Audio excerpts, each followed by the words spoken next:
Bonjour à tous, vous êtes dans l'émission Pas de secret entre nous. Aujourd'hui, je reçois Rémi. Bonjour Rémi, comment vas-tu? Bonjour Siam, ça va et toi? Super. Ouais. On veut tous savoir pourquoi as-tu choisi de participer à Secret Story? Tout d'abord parce que moi là-bas je suis coach sportif, ça faisait plus de 2 ans et j'avais un peu envie de changer. Un beau soir, je me dis écoute, s'il y a des castings, je vais me mettre sur Secret Story. Je me suis inscrit, j'ai fait les choses bien, mais sans plus que voilà, attendre vraiment la réponse. Ça peut me changer la vie, quoi, me donner un tremplin pour pouvoir aller plus loin dans mes projets. À la base, c'était faire coach sportif, mais personnel trainer plus. Mais aujourd'hui, c'est plus mon projet. T'as changé de projet? J'ai changé de projet. Tu veux faire quoi maintenant? Ça a toujours été un projet pour moi, mais c'était compliqué d'être dans le cinéma, dans la fiction. Tu le sentais que tu allais être pris? Parce que c'est vrai qu'un secret comme ça, c'est inédit, on n'a jamais vu ça. Quand je me suis inscrit, je me suis dit, honnêtement, je ne savais pas. C'est vrai que c'est un beau secret, un secret lourd. On n'en a jamais vu des comme ça. Donc je me suis dit, j'ai peut-être ma chance. Et maintenant, toute la France est au courant? Maintenant, toute la France est au courant. Bon, après, moi, c'était pas un secret sur lequel j'ai aucun souvenir. Ouais, tu étais très jeune. Pour moi, je vis avec, mais sans y vivre. Parce que ça me vient jamais à l'esprit d'en parler ou de. J'ai pas besoin d'en parler. Pour moi, c'est bon, quoi. Ma mère a été incarcérée pour erreur judiciaire, emprisonnée à tort. Et au bout d'un moment, ils se sont aperçus qu'en fait, voilà, il n'y avait aucune preuve que c'était leur faute. Donc après, 16 mois après, tout est rentré dans l'ordre et a été relâché. J'ai fait mon premier anniversaire. J'ai été baptisé en prison. C'était une première au Beaumet. Est-ce que tu appréhendais justement la révélation de ton secret au sein de la maison par rapport à Émilie? Comment est-ce que tu sentais les choses? Déjà, quand on rencontre quelqu'un dans la maison, par exemple avec Émilie, au bout d'un certain moment, tout le monde parle de secrets, il y a des secrets qui pètent, et quand on a encore le sien, on a envie d'en parler, et surtout quand on est proche d'une personne. Et quand on le dévoile, franchement ça fait du bien. Ouais, ça fait du bien, tout le monde nous écoute et eux apprennent à mieux me connaître en fait. Alors Rémi, on va parler de ton début d'aventure, quand tu étais infiltré dans la petite maison. Donc tu rentres dans la maison et tu t'aperçois que voilà, tu connais Émilie, tu te rends compte que Loïc, oui, ils sont frères jumeaux. Comment ça t'est venu à l'esprit et pourquoi ne les avoir pas buzzés dès le départ en fait? Tout simplement parce que déjà Émilie, je la connaissais de l'extérieur. Et je savais qu'elle avait un frère, qu'elle avait de la famille, quoi, un grand frère, tout ça. Donc moi, quand je suis rentré dans l'aventure, j'ai vu Émilie et je savais que j'allais trouver leur secret.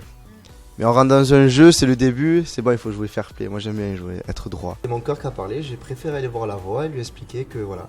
Je connaissais une personne et c'était probable que je trouve leur secret. Ensemble, on a fait des stratégies, c'était vraiment quelque chose de magique, quoi. Je pense que j'aurais regretté de ne pas l'avoir dit en fait. T'as tapé dans l'œil, Émilie, dès le départ? À l'extérieur, elle m'avait déjà tapé dans l'œil. Et t'avais jamais osé la demander en date ou... Non, jamais. Non. Et puis ça s'est fait dans le jeu. Coralie, on va en parler aussi. T'étais assez proche d'elle la première semaine. Ensuite, quand Émilie est rentrée, vous aviez dû mettre en place une stratégie. Est-ce que ça aurait pu être une prétendante qui aurait pu te plaire aussi pour te mettre en couple dans la maison? Ou pas du tout? Non, parce que Coralie, c'est vrai qu'elle est jolie, tout ça, mais on était parti sur la base d'amitié, quoi, potes, on était bons potes la première semaine. Après, c'est vrai que quand à l'extérieur, tout le monde me disait, ouais, avec Coralie, tu aurais pu sortir avec elle, tout ça, on pensait que vous alliez vous mettre ensemble. Mais alors que pour nous, pas du tout, quoi. C'était ma pote, et voilà, après, c'est sûr qu'on a dû mettre en place une stratégie avec Émilie. L'émission a fait que ça m'a éloigné de Coralie. Mais sinon, moi, j'ai toujours été en bon terme avec elle, hein. Toutes les personnes qui la détestent, moi je l'aime bien. Alors Émilie a choisi, justement, quand vous êtes mis en couple, au début on ne savait pas trop, après c'est devenu sérieux, des vrais sentiments se sont mis en place.